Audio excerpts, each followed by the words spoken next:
Hi guys, according to timeanddate.com, it is 4:21 a.m. and today is the 22nd of December 2021. You're listening to Dearest Diamond, the Diamond's Memoir. My name is Diamond and you're welcome. You're welcome. You're welcome to week 37. And yeah, it's good to be back as always. It's good to be back. Today we have a really nice playlist. I'm not going to go through all that ceremony of telling you what song is playing. It's just I usually listen to this playlist when when I'm doing yoga. So I decided to just share. This past week has had me reflecting on the year, and it's amazing what I found. So sometime yesterday I was I was on Instagram and I came across a video by I just came across a video on Instagram. Lanre Olushola, I think that's his name. He shared it, and I'm going to play it now. Yeah, let me see if I can find it. Today I'm going to be using my phone a lot, so let me pause the music so that I can play. You could go back to your younger self. What piece of advice would you give yourself? This too shall pass. You feel bad right now? You feel pissed off? You feel angry? Yes, this too shall pass. You feel great? You feel like you know all the answers? You feel like that everybody finally gets you, and there you are. This too shall pass. Time is your ally, and if nothing else, just wait it out. Yeah, if nothing else, just wait it out.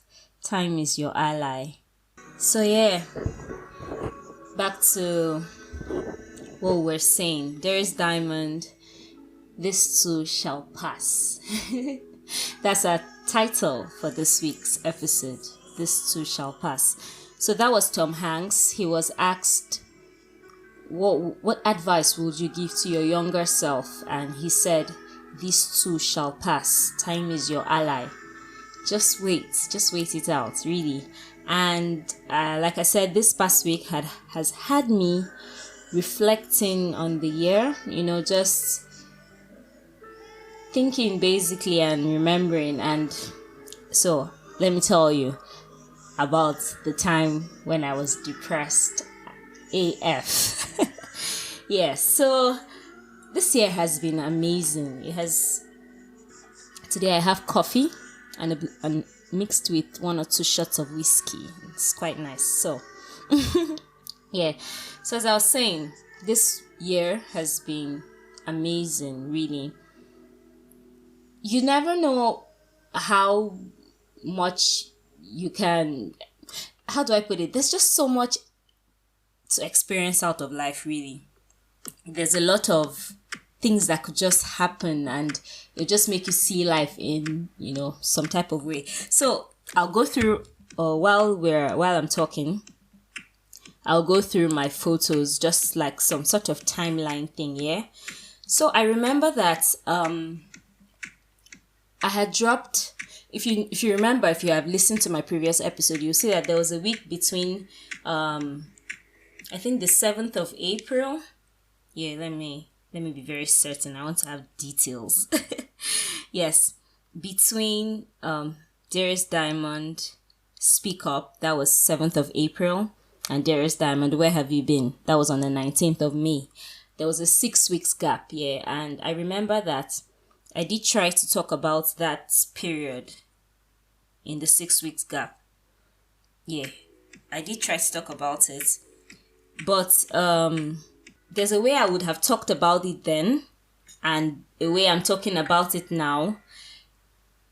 It really wouldn't be the same. Like, so right now I can look back on it and just tell you what I have learned through that process, So that during that April 7th period, I had just begun to feel like out of place, like I wasn't really understanding what was going on with me. I just felt I was having like an out of body experience, should I say. I felt like I just needed to, withdraw, go back in, reanalyze, reflect, what was up with me. But I didn't know how to go about it. I didn't even know if it was the right thing to do. Life is very busy. You're supposed to be doing one thing or the other. But that period, I just really didn't want to do anything. I just wanted to withdraw. But it wasn't happening. I wasn't even letting myself do that. So I wasn't productive because my head wasn't even the right headspace. So I was just, going through life. I remember I talked about this in Dearest Diamond, Where Have You Been? You should listen to it. That's week. I can't remember. Well, anyway, check it out. But yeah, so from looking at my pictures now, I can see that like through that May, I remember how I was feeling at this wedding I attended.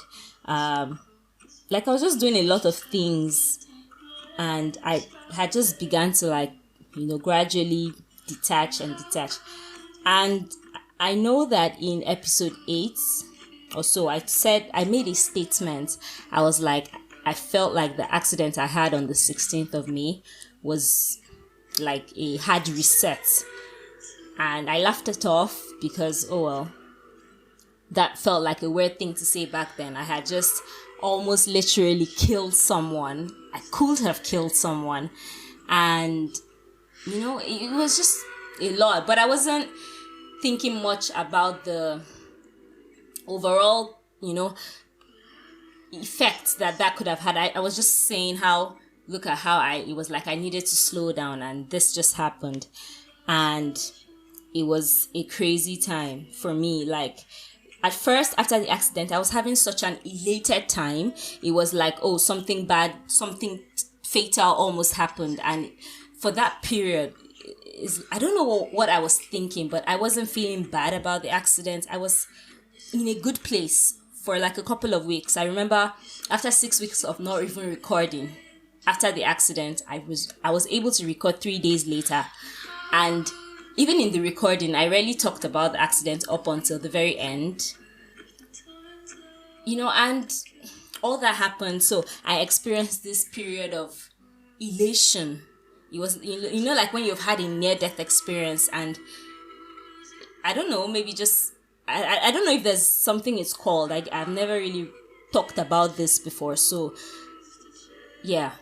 And then that happened. I had like a very buzzed next few weeks.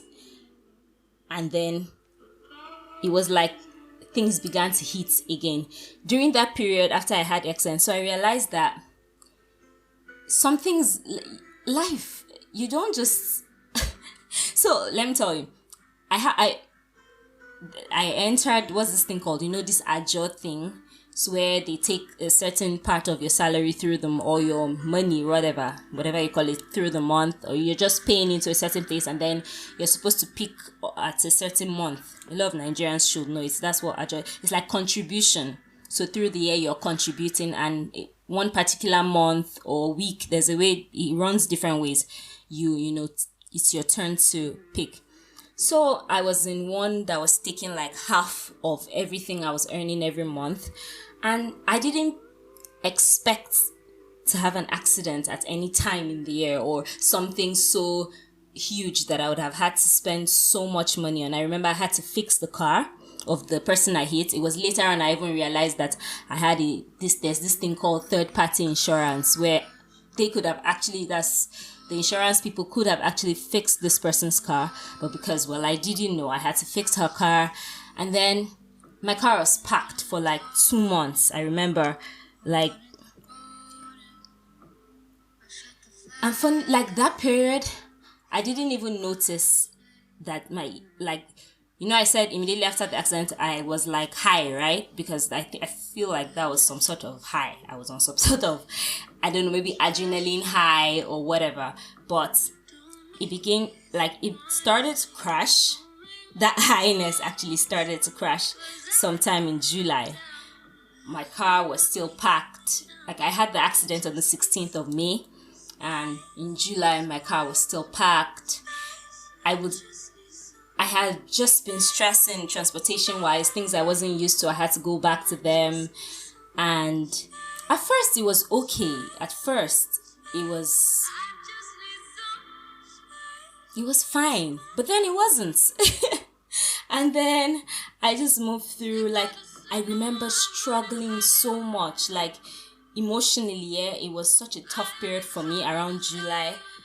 And just coming from like this high to this absolute low, it was mad. I didn't expect it at all. Like, one minute I was driven, like it was like I was broken, and then I had this hard reset, and then I came back, to this really high place, and then suddenly I was down again. Like, mentally I was not, like, it was crazy. I have never experienced anything like it. But also, I think I was aware of my feelings at each of these points, because I don't know, when you begin to become aware of yourself, you can tell when you're in a good place. You can tell when you need to like calm down. And so, yeah, that period, I remember having to attend my friend's wedding at the traditional. So, like, this was kind of at the lowest point. At this point, I didn't want to do anything. I had disappointed my friend Francisca. I had like felt like I was disappointing everybody in my life, because I just didn't feel like showing up for anything. All I wanted to do was just lie down.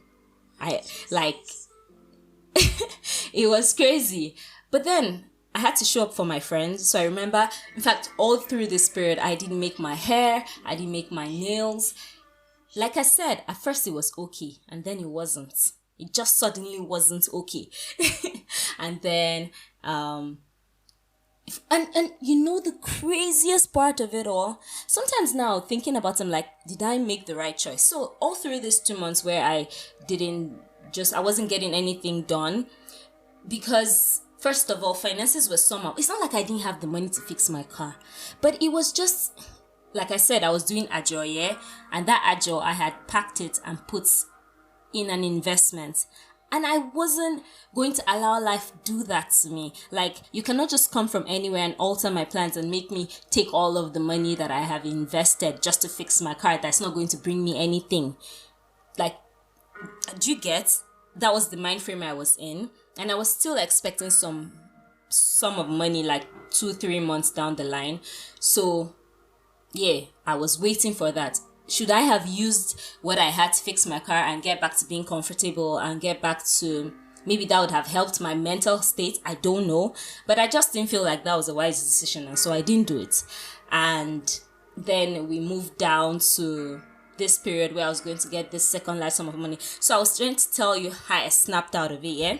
So despite that I was going to get money to try and fix my car, it wasn't still going to happen, soon. But then I had to show up for my friend's wedding. And that helped me get out of that place, because it was not a good place to be. Like, okay, let me just tell you how events went. Yeah, so I had to show up for my friend's traditional wedding, and then I had to show up for her wedding the next day. So showing up for the traditional wedding, I remember very well, I was doing my makeup that day, and I think I was like, I wasn't getting it right. Like, it was such a struggle to do the makeup and just go for that. Like, I swear I contemplated going barefaced. It was just crazy. But then I got there. I was able to stay for a bit. I was able to smile. I remember doing a video, and in my mind I'm like, how did my smile look so beautiful despite everything? And then I remember it felt good to look good that Saturday. No, that was Friday. And then Saturday I had to show up again, and I looked beautiful. And, I got buzzed. I remember it was still such a tough period, but that I feel like that was the beginning of coming out for me. Yeah. And then I moved on to, I remember after that I recorded Dearest Diamond. I went on vacation or something like that. That vacation helped me heal.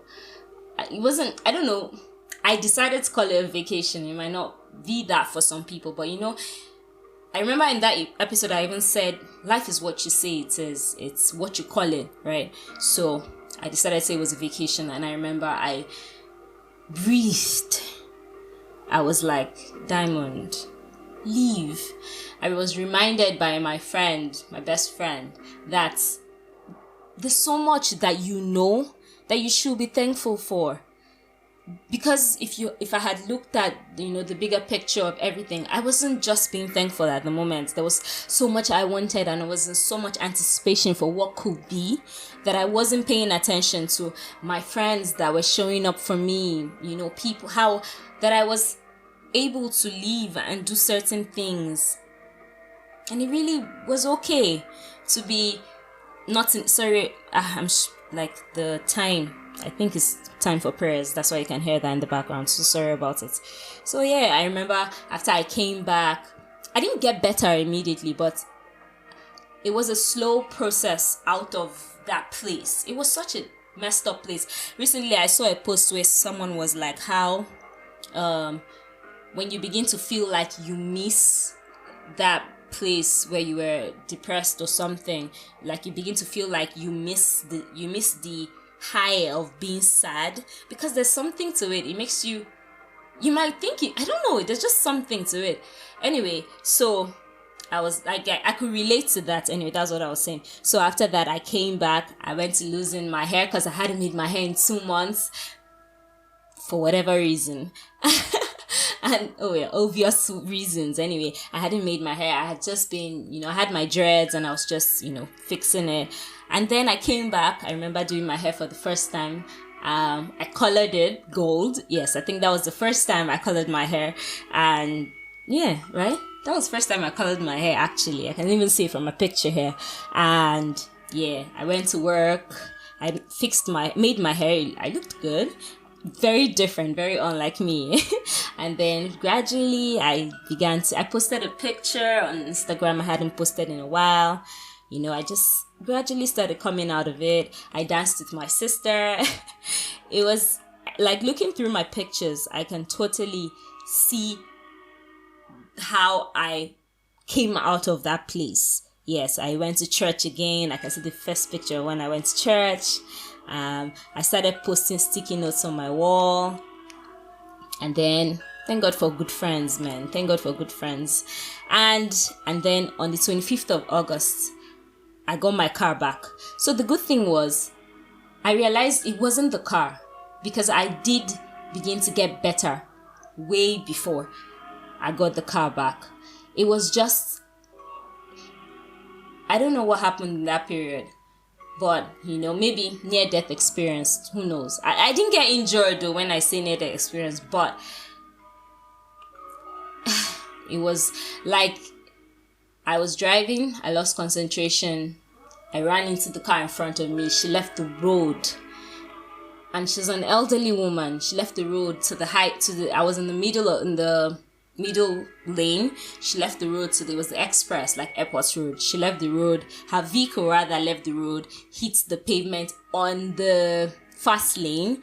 I could just and then it fell. Her vehicle fell over, and where she was facing the side that any oncoming vehicle could have come and hit her. It could have been chaotic as shit, but somehow there wasn't any oncoming vehicle, and she came out with a scratch on her hand. The car didn't catch fire. There's so many things, and I'm just so, just coming out of that. I think that was what it was. It wasn't about the vehicle or not being able to fix it as fast as I would have wanted. Maybe that contributed, but. And then having to make that adult decision of whether to invest all of the money I had, or to get out of the money I had invested just to fix something that wouldn't bring, or to wait, delayed gratification. It was a period. But I came out and then I went for a wedding. I made my hair again, and I can just see how I have just been in a good place since then. And it's been good. It's been really good. The year has been amazing. It's been an experience. It's been an experience. And let me even tell you what was busting my head again that period. Prior to this major accident, I had one accident just maybe like a week before. I had to fix that. Then I had this major one. And then after picking my car on the 25th of August, in September, somebody bashed my car again and ran away.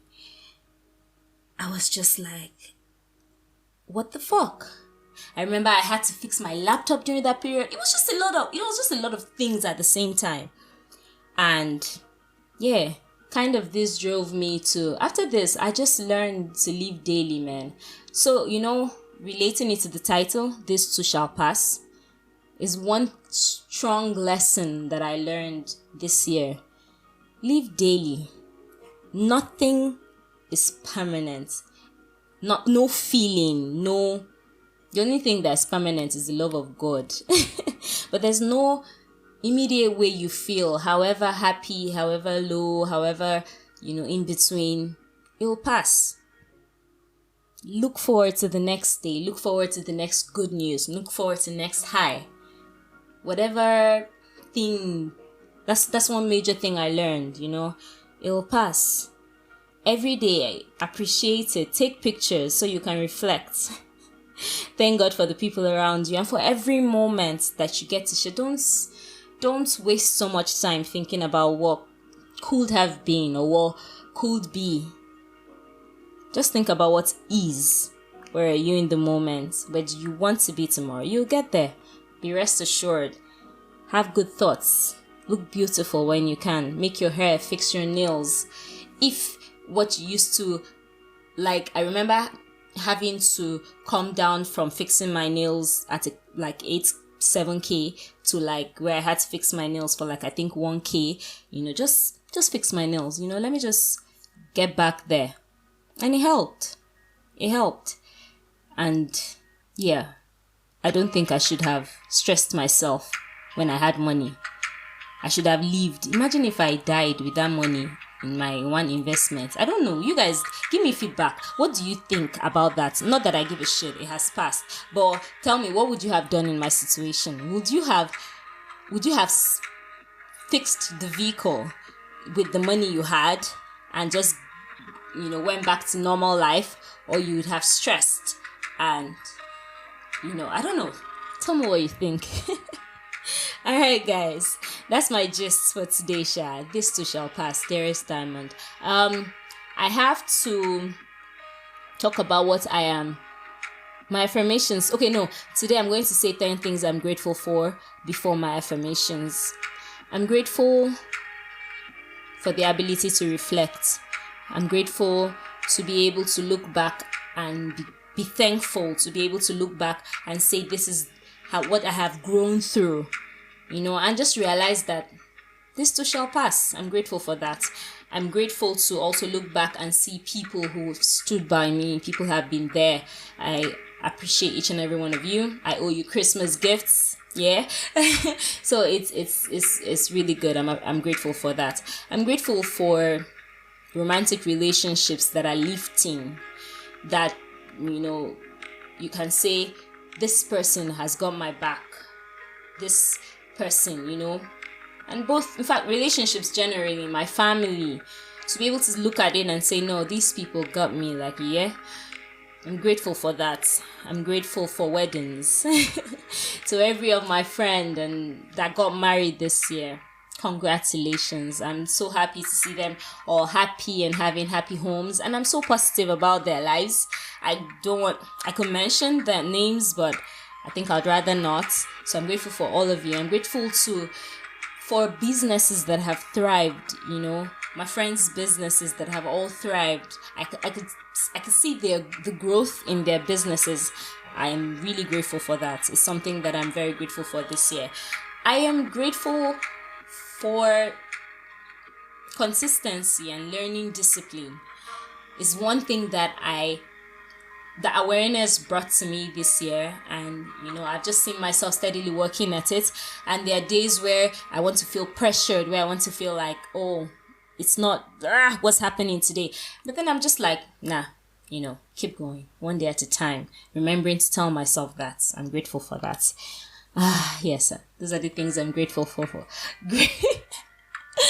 I've been talking a lot. Okay, it's 26 minutes already. My affirmation for the week. I am in expectation of amazingness. I am in what's wrong with me? I am in expectation of amazingness. Every day I am in expectation of something beautiful, something good, something worthy. Life brings me nothing but joy, brings me nothing but peace, brings me nothing but love. Life is good to me. I'm walking on sunshine. Yes, so this week I'm walking on sunshine. Life is good to me. Brings me nothing but amazingness and excellence and love and joy. Yeah, just those are the words I'm speaking to myself this week. Dearest Diamond, thank you so much for listening, for coming back. Have a nice week, and don't forget to follow me on Dearest Diamond. That's on Instagram. Follow my personal page at Diamond_Ella. Yeah, just let's connect. Take care. Bye.